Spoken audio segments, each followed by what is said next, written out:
icy, snowy conditions. How about back here at home? Hey, Cedric. Yeah. Hey there, guys. You know, that same storm is the one that brought us the snow on Saturday before making its way across the Midwest and all the way to the East Coast, bringing them treacherous conditions. Now, for us, we don't have to worry about that. In fact, what we're expecting for tonight, just a couple of more sprinkles and flurries for the most part here as we go throughout tonight. Not really expecting any significant accumulations of any type of precipitation. Now, there is going to be the slight chance of some patchy black ice overnight as temperatures are going to drop below freezing eventually as we get towards later tonight into tomorrow morning. And because of that, any leftover moisture that's over the roadways there or anything that's tried to melt a little bit today could likely refreeze. And so be careful for that tomorrow morning. The bigger story, though, is the fact that we're expecting some gusty winds to develop as we go into your Tuesday. In fact, we're talking winds tomorrow sustained between about 20 to 30 miles per hour, but we're likely going to see gusts over 50 miles per hour in some spots, and that could cause some issues if you're traveling on some of those west to east roadways, but also,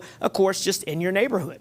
Outside right now, as we look from Ensign Peak, can't really see the Salt Lake Valley right now. There actually is a little snow falling on Ensign Peak, but as you get to the valley floors, it's mainly been just some liquid precipitation. The reason? Look at these temperatures, 39, 40 degrees.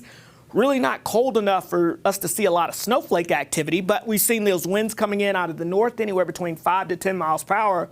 We do expect that to pick up, especially as we head towards your Tuesday morning. Let's take a look at some of the numbers in your neighborhood. It's 35 degrees in Logan, 36 in Provo, 41 degrees in Delta. We've got 41 in Cedar City. It's 54 for our friends in St. George, 37 in Blanding. So we're trapping some of that cooler air across the eastern half of the area over towards Castle Country and the Uintas. But for the most part, we just don't have the cold enough temperatures to see any significant wintry precipitation. As we go throughout the rest of this evening along the Wasatch Front, we'll go from the upper 30s, slowly falling into the mid-30s. So again, it's going to be a slow fall. We'll have a chance of a few bouts of precipitation through about 9, 10 o'clock. Again, could see a snowflake mixed in, but it's not going to amount to much. Along the southwest Utah, St. George, 50s, eventually falling through the 40s, and you'll notice we'll start to see those clouds on the increase later this evening.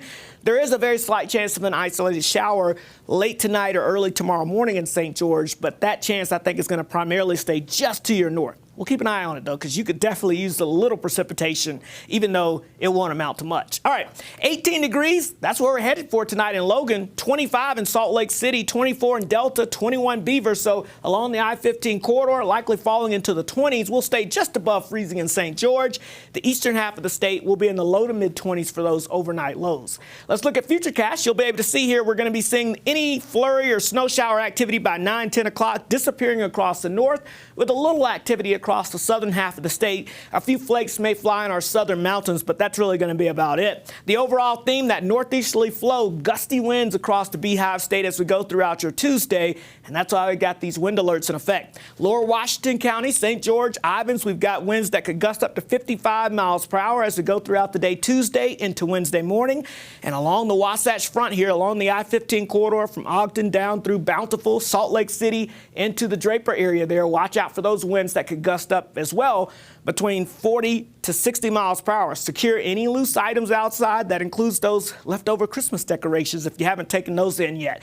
Here we go. Tomorrow morning, Layton, Farmington, Centerville, Bountiful. We can see those winds gusting again between 40 to 50 miles per hour. Could get up to 60 mile per hour wind gusts isolated in nature by Tuesday evening as well. So again, we're going to see those strong gusty winds even down towards the south. So look at the trash can meter. You're going to be able to see, hey, if you don't secure that thing, it may be well down the street as we go into the evening hours, thanks to those wind gusts. And any chance of snow is not going to occur again until the upcoming weekend. So in St. George, we're looking at those gusty winds, cooler temperatures as well, but staying mainly dry.